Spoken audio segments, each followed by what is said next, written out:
임시정부 수립 제99주년 기념식이 오늘 거행됐습니다. 그러나 이낙연 총리는 내년부터는 기념식을 4월 11일에 치르겠다고 밝혔습니다. 국호와 임시헌장을 제정하고 내각을 구성한 4월 11일이므로 바로 잡아야 한다고 제안했습니다. 정부가 4월 13일을 임시정부 수립일로 지정한 것은 지난 1989년입니다. 이후 국가보훈처는 매년 4월 13일에 기념식을 거행해왔습니다. 그러나 학계에서는 임시정부 수립 기념일을 4월 11일로 바꿔야 한다는 주장이 끊이지 않았습니다.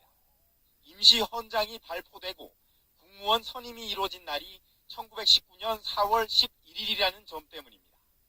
광복 전 임시정부 수립 기념식이 4월 11일에 개최됐다는 기록도 근거가 됐습니다.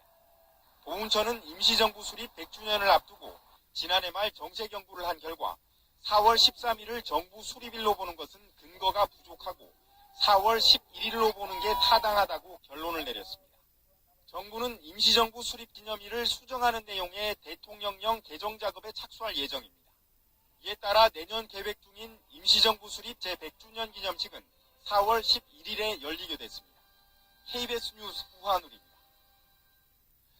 인터넷 포털 사이트에서 정부를 비방하는 댓글을 쓰고 추천수를 조작한 혐의로 누리꾼 3명이 구속됐습니다. 경찰 조사 결과 이들은 더불어민주당의 당원으로 확인이 됐는데요. 이들은 보수 세력이 여론 공작을 한 것처럼 보이기 위해 댓글을 조작했다고 진술했는데 경찰은 구체적인 동기와 배후를 조사 중입니다. 보도에 김소영 기자입니다. 네이버 등 인터넷 포털에서 정부 비판 기사 댓글의 추천수를 인위적으로 조작한 일당이 경찰에 붙잡혔습니다. 서울지방경찰청 사이버수사대는 포털 사이트의 업무를 방해한 혐의로 김모 씨 등 누리꾼 3명을 구속해 검찰에 송치했다고 밝혔습니다. 이들은 올해 1월 특정 프로그램을 활용해 평창 동계올림픽 여자 아이스하키 남북 단일팀 결정과 관련한 정부 비판성 댓글을 반복적으로 추천해 네티즌 추천 순위 등을 조작한 혐의를 받고 있습니다. 경찰 조사 결과 이들은 더불어민주당에 당비를 내는 당원인 것으로 확인됐습니다.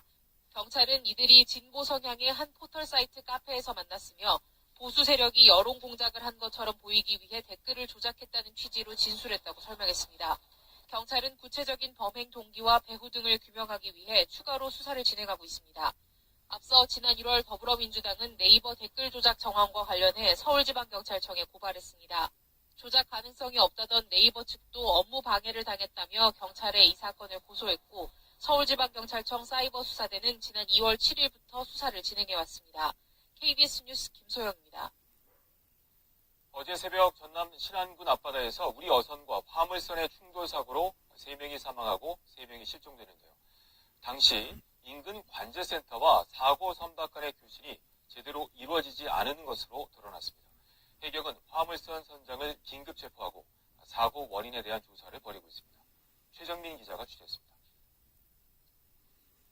사고 당시 전남 진도 연안 해상교통관제센터에 녹음된 선박 충돌 사고 녹취록입니다. 0시 23분 진도 관제센터는 관제구역 안에 있던 화물선에 무선으로 교신을 시도합니다. 하지만 12분 뒤인 0시 35분쯤에야 교신이 이루어졌습니다.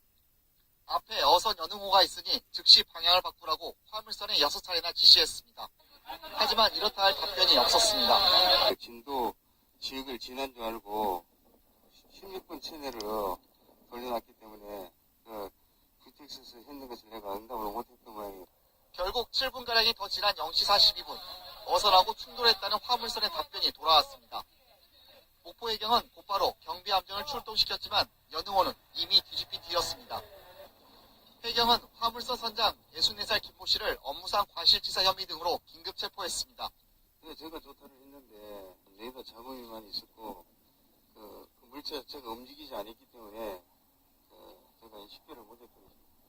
해경은 사고 당시 어선 연응호에서도 관제센터 호출에 응답이 없었던 점에 주목하고 연응호를 목포로 예인해 선박 감식을 벌일 예정입니다. 또 사고 해역에서 수색구역을 확대해 실종자 3명을 찾고 있지만 아직 발견되지 않고 있습니다. KBS 뉴스 최정민입니다. 대법원이 성희롱에 대한 재판에서는 피해자의 특수한 상황을 고려해야 한다는 판단 기준을 처음으로 만들었습니다. 미투운동 확산과 함께 2차 피해도 커지는 상황에서 일선 법원의 엄격한 판단을 요구한 것으로 보입니다. 장혁진 기자입니다. 피해자의 특수한 상황을 충분히 고려해야 한다. 대법원이 처음 제시한 성희롱 재판에 직격탄을 맞은 셈입니다. 하지만 당장 사드 보복 조치가 풀린다 해도 중국 단체 관광객이 돌아오기까지는 갈 길이 멉니다. 척을 만드는 게 우선 기간이 턱이 생기고, 기본적으로 그러려면 항공을 잡아야 돼.